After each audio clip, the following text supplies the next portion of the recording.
It's the middle of summer, July or August. You're driving through the Midwest, state of Iowa like where I live, and you see endless rows and fields of corn. And the longer you pay attention, the more you start to see that they start to look like this one, or maybe even this one. And you're wondering yourself, what's the difference between those fields? They're all corn, but there's a little bit of difference. So come along with me as we explore what are the different types of corn, and why do we grow it, and how do we grow it, and why do these fields look different? So as we learn about different corn types and fields, make sure you drop your comments down below. So when we talk about corn, you can really classify it into three different categories of what it's used for. The first one is that which gets consumed directly by a human. So things like popcorn, which we enjoy with a movie, or sweet corn, which you might eat out of the can or frozen, or here in the Midwest, midsummer, it's the wonderful delicacy. We get to walk out into the field, pick, and then cook for dinner directly. The second category of corn would really be the stuff that is not fed directly to a human. So you might feed it to livestock, which eventually gets consumed by a human, potentially, or it might get turned into cornstarch or high fructose corn syrup, or even ethanol that might fuel your vehicle. And then the third kind of main category will be corn that we eventually replant to grow the next crops for next year. So let's take a look at the difference in the fields, and it'll help you identify those when you're driving past them in the summertime. So here we're out in one of my friends' fields, and you notice that every so often there's a tall row that's lighter green, and in this case you got 4 rows that are a little darker green and short, and then you got a taller row. Well, this is a seed corn field, and seed corn is specifically grown so that we can save it for next year's growth of crop, or produce next year's growth of crop. So the fun thing about corn is that it's actually got both the male and female reproductive part. So what we call the tassel, and then the ear, which has the silks on it. Now, when you want to crossbreed corn for certain genetics, what they do is they take corn of variety X and plant 4 or 5 or maybe even 6 rows, and then they'll take corn of variety Y and plant it in 1 or 2 rows, and then often on the end as well. And then midsummer, what happens is they come through with a machine, which there's one sitting over there, and that machine will come through and top these plants, which we typically call the females. And then normally a path of humans will come through and cross-check, and what they're doing is making sure that the tassel was completely removed from all of these plants, because what they don't want is this male part to pollinate this female part. Instead, they want this male part from variety Y to pollinate over to variety X. That's how we get the next hybrid, is by mixing them and intentionally cross-pollinating. So I mentioned that a machine will come through and will take off the tops of these plants that we typically refer to as the female, and we're removing ultimately the tassel. And then humans go back through and cross-check it. So a rite of passage for many Midwest kids, including myself, is walking through these fields all summer long and making sure that the tassels are removed from these females. Now, there's a set of male rows here that are about to be culled, so this is the tassel that you would grab and would pull and remove. So that's what's getting removed from all the female plants. At the point where the pollination has taken place, which these fields are pollinated, you can see the silks have changed some colors. What they will do is actually come through here and remove or cull the male rows, which still have both parts, because these will not get harvested. And that machine right there is actually set up currently as a destroyer to come in and destroy the male parts. So let's take a quick look at it. So this just happens to be a Hagee brand, but you can see that this wheel right here is one of the destroyers. You may have watched videos such as Laura Farms, who she says, "I love driving the destroyer." I believe they have a Miller sprayer that they put their destroyer attachments on, but this goes along, runs down all those male crops and kills them because they're unneeded. They've already done their job of pollinating those female plants. So here's a quick shot of a seed corn field that the destroyer has been through. So the male rows have been destroyed and the female rows are left. go into harvest and they'll get picked later in the year. Now, one last thing on seed corn you might notice is you'll drive on a highway and you'll see there's just this little sliver of soybeans, for example, that's planted here, or some alternative crop that's not corn.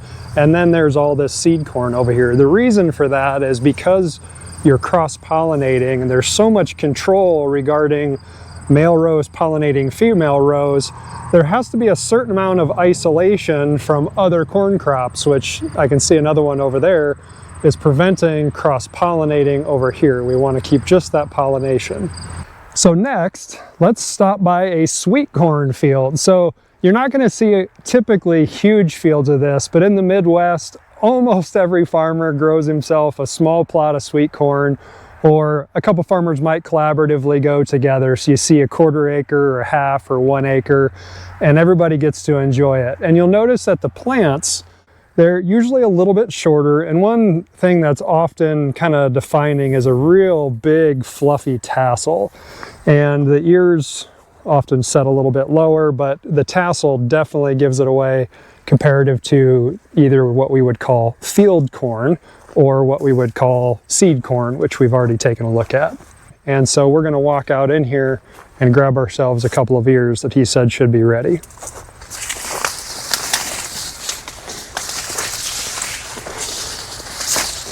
So this looks like a nice plump ear. Just grab it. That's dinner. That's what we're looking for with sweet corn. And if I take my thumbnail and press, see how that milky substance just popped out? That's often how we know it's ready. Now there are growers who are going to be larger scale producers of sweet corn, but it's not as normal to find that. You might be somewhere near a cannery that is going to harvest all that and can it or flash freeze it and make it into your frozen vegetables. When I was growing up, there was a town that had a cannery. The town was only 1,000 people or so, and we always got a kick out of the semis hauling in picked ear corn of sweet corn, which they dump into huge piles, push into the facility, and then it would go in and get canned up for you to enjoy. What do you think of all that sweet corn? So I'm standing in front of a field corn field, and this is the type of corn that the traditional corn grower primarily grows. So as you're crossing through the Midwest and you see millions of acres of corn fields, they often are going to look exactly like this one. So if you follow people like the Millennial Farmer or Growing Corn 2020 or Laura Farms or Larson Farms or Ivers Farms, any of those wonderful personalities that teach us about agriculture, they primarily grow field corn. And you can see exactly how tall this is. Now I'm a very tall individual, and this crop is towering over me by probably 2 feet. Now in this particular field, it's in middle of August, so the pollination has taken place. So you can see the tassels up on top of the plants have already pollinated the ears on the plant or the neighboring plants. Again, in field corn, they're not worried about what pollen spreads on what ears as long as the ears get pollinated. So you can see the silks are kind of drying out, and in this particular ear, you can see there's all the corn that is still growing and filling out that ear. So if you're talking to a traditional corn farmer, they might call this, for example, field corn, as I mentioned, or also they sell it and refer to it as number 2 yellow. So it's yellow corn, and this is the stuff that, as you see trailers chugging down the road in the fall, hauling piles and piles and piles of yellow corn, that's what this field is for. So one other little bonus that I wanted to show you is a field like this that has all these signs. You're driving down the highway and it's corn, corn, corn, and all these signs that say W6030, W6479, and then you have signs like this. So what is this? This is what you would refer to as a seed plot. And this happens to be Whiffle's hybrids. And what they're doing here is planting different hybrids, or what we would call varieties, to be able to show farmers who are very prove it to me type people, what does that crop look like? How does it yield this variety compared to this variety compared to that variety? So that they can make an informed seed purchasing decision for growing their crop next year and what varieties they may want to plant. So here in my area, there is 1 and 2 different ethanol plants, as well as a farmers cooperative that farmers will haul grain into when it's time to sell it off.